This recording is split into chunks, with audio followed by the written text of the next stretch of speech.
بعد فأعوذ بالله من الشيطان الرجيم بسم الله الرحمن الرحيم ولا تهنوا ولا تحزنوا وأنتم الأعلون إن كنتم مؤمنين صدق الله العظيم. محترم سامعین کرام، اللہ تبارک و تعالی نے قرآن کریم کے اندر مسلمانوں کی سربلندی اور برتری کی ایک تدبیر بتلائی ہے. بڑے ہی سروسوں کے لہجے اور بھرپور اعتماد کے ساتھ اور ڈنڈے کی چوٹ کا اعلان کیا ہے کہ اے مسلمانوں، تم سربلند ہو، تم کامیاب ہو، تم اس دنیا کے مالک ہو، دنیا کی تمام چیزیں تمہارے لیے ہیں، عزت و شرافت کے تم ٹھیکیدار ہو، کائنات تمہارے سامنے جھک سکتی ہے، چرند و پرند تمہاری اطاعت کر سکتے ہیں، لیکن اس کے لیے ایک شرط لگائی ہے وَأَنْتُمُ الْأَعْلَوْنَ إِن كُنتُم مُؤْمِنِينَ، کہ تم اس سربلند رہو گے بشرط کہ تم مؤمن کامل ہو. ایمان کی حلاوت و چاشنی تمہارے اندر موجود ہو، یقین کامل کی دولت سے تم مالا مال ہو، مؤمن کے تمام صفات تمہارے اندر موجود ہو. ہر زندگار اسلام اللہ تبارک و تعالی نے اس مختصر سے جملے اور چھوٹی سی آیات میں حقیقت کا انکشاف کیا ہے، آنکھیں کھول دی ہے، صاف طریقے سے فرما دیا ہے کہ مسلمانوں تمہیں گھبرانے کی ضرورت نہیں ہے، کوئی خوف محسوس نہ کرو، دنیا کی کوئی چیز تمہارا کچھ نہیں بگاڑ سکتی.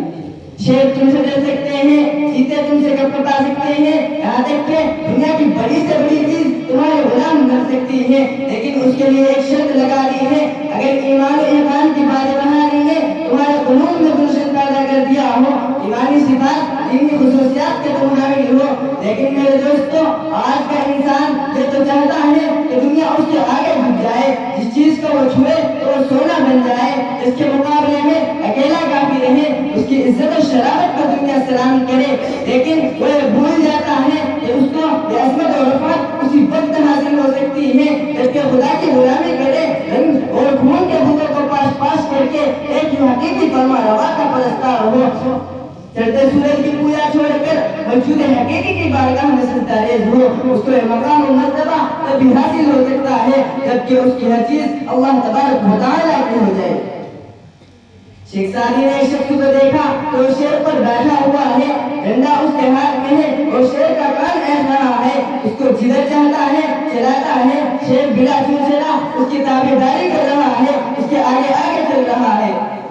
شیخ سعدی رحمۃ اللہ علیہ کو دیکھ کر بڑا تعجب ہوا. اس شخص نے شیخ سعدی رحمۃ اللہ علیہ کو دیکھا تو کہا کہ سعدی تعجب کیوں کر رہے ہو، تمہیں حیرانی کیوں ہے، یہ تو شیر ہے، دنیا کی بڑی سے بڑی طاقت، بڑی سے بڑی قوت تمہارے تابعدار بن سکتی ہے، لیکن اس کے لیے شرط یہ ہے کہ تم اللہ تبارک و تعالی کے حکم سے سرتابی نہ کرو، دنیا کی بڑی سے بڑی چیز تمہارے حکم سے سرتابی نہ کرے گی. کسی عالم نے سچ کہا ہے من کان للہ کان اللہ لہ، کہ جو اللہ کا ہو گیا اللہ اس کا ہو گیا.